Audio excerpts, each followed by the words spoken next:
I'm going to save you a lot of time. Just go down to my description, and in there you will see chapters and you will see times and headings, which means you don't have to watch the whole video. If you want to go right into the exercise, you just find that exercise with a time in it and you watch it. Very simple. I'm going to save you some time. It's under descriptions, so you don't have to listen to me rant. If you want to listen to me rant, and bless your soul, but enjoy that.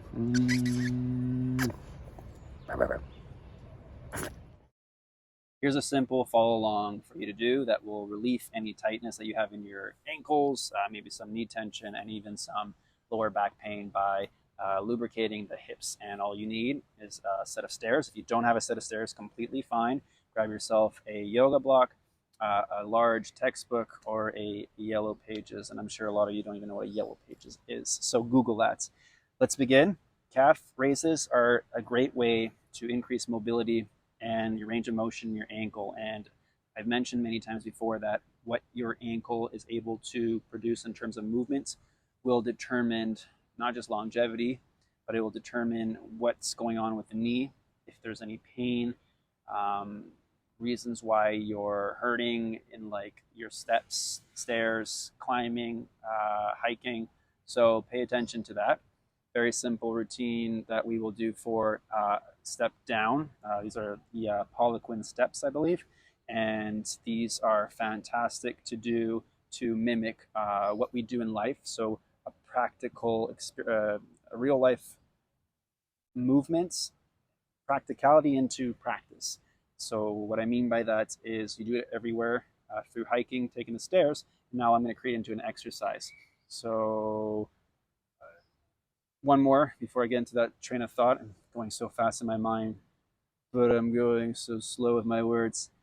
And then the hip hikes, something that we don't do anymore because we're always sagittal, right? Plane. Oh, I forgot this one. Transverse.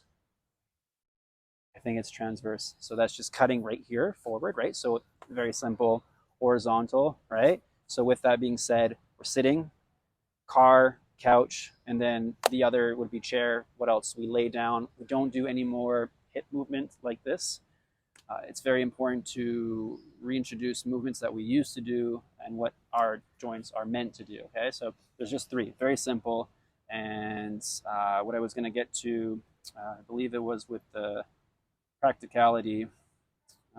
No, forgot it. Anyways, the explaining is you don't need to watch. There are at the bottom of these videos titles and chapters. So if this is just getting too complicated, just go right to the exercise. And when I'm doing the exercise, I will try my best to guide and give you different types of challenges while doing them. But I think that your goal is to just do as many as you can and learn from it so that you can continue without watching the video, because you're gonna see three simple exercises and then you just do them. You just repeat them. You don't have to follow along each time. There's three workouts. You do them once. Make sure you're doing it properly as I will instruct, and then from there you're just gonna keep doing them yourself. So I don't think I need to do my left and right side either. You'll just understand the concept, pause, and then watch for the next exercise. So here's a good combo. Calf raises, all right? Of course, it's great to do when holding on to something because you're not focusing on balance, you're focusing on the muscle itself. You'll notice if you're tight when you notice that you're not reaching below the horizontal plane of this step. So if you can drop lower than this, that's a great indication of healthy calves. And when I'm on the step, I want to make sure that from this point is where I'm supporting myself, no higher, no lower. So right about here. And in anatomical terms, we call that the fifth metatarsal, so not too high up there. So we're going to go for a deep stretch, and don't use momentum to throw yourself up, never. Okay, we're always going to use control. So always exposing every little inch, well, in terms of muscles, we'll say millimeters of those muscle fibers, okay, as high as you can, and hold and squeeze for 2 seconds. That's always a good indication of time under tension, and then drop very slowly.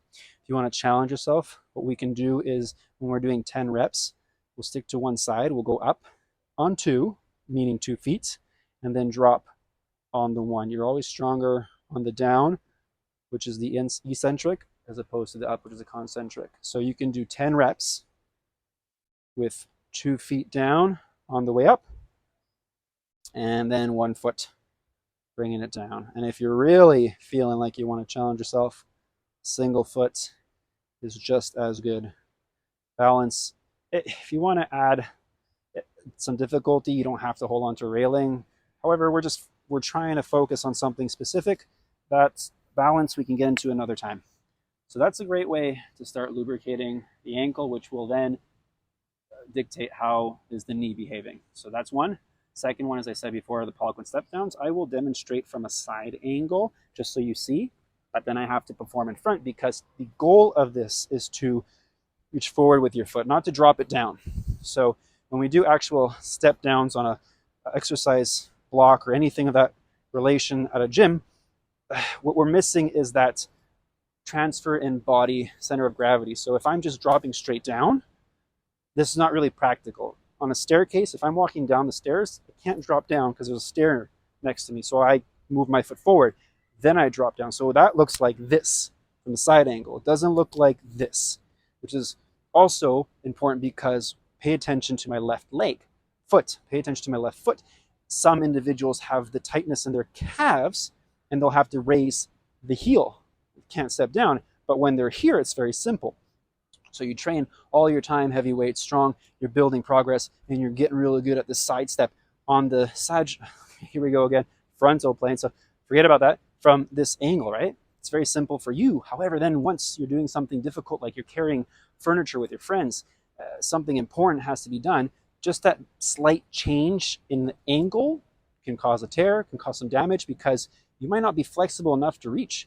This heel might lift, and if you put a lot of weight on it, that can cause some damage. Or if you're not even noticing and you just drop right away, you might not handle what you're holding on to and fall and cause a different accident, not even relating to the muscle that's being used. So handles, again, railings, anything you can of the sorts. If the height is an issue and you start feeling your heel raise, then start with something lower. So for example, if I can just go this low before my heel lifts, change the angle so you can see my heel lifts, then that's too low. Just keep it to something that you can attain. So it would look like this from the front view. Tap, as I mentioned, hold for just about 2 seconds, isolate that muscle, and then come up. And you don't have to lock out, meaning you don't have to completely straighten out the leg. And see if you can keep that heel down. That's a challenge for this one. From this angle, what it's going to look like is, as I was mentioning, that heel should stay down. Anytime I feel that, for example, it lifts like this, that's an indication I'm going too low. So try to start somewhere here. This exercise can even be done without using steps or anything that increases your height. You can literally just see how far forward you can bring that heel. But what I'm trying to engage is that transfer of center of gravity. My body is pushing forward. I'm loading not just my ankle, but a little forward, like towards my knees and my right foot. But I'm trying to make sure I'm staying supported on this leg the whole time. That's what we're practicing. Again, practicality into my practice. If you want to challenge yourself for this, just kind of transfer into a lower setting. See if you can get lower, add some weights, and try those on both sides. You might notice one side's weaker than the other. That's fine.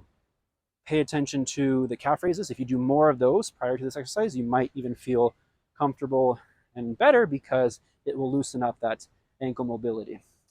Last one, as I was mentioning before, the hip hikes, these can be performed while sitting. So all you do from sitting on a staircase is try to lift your butt off the staircase. And you don't have to lean, you're just trying to wiggle. And if you are sitting straight somewhere, you can play a game where just trying to back it on up. Back it on up. And then, same concept, forwards. If that's too difficult, then we'll stick with the staircase.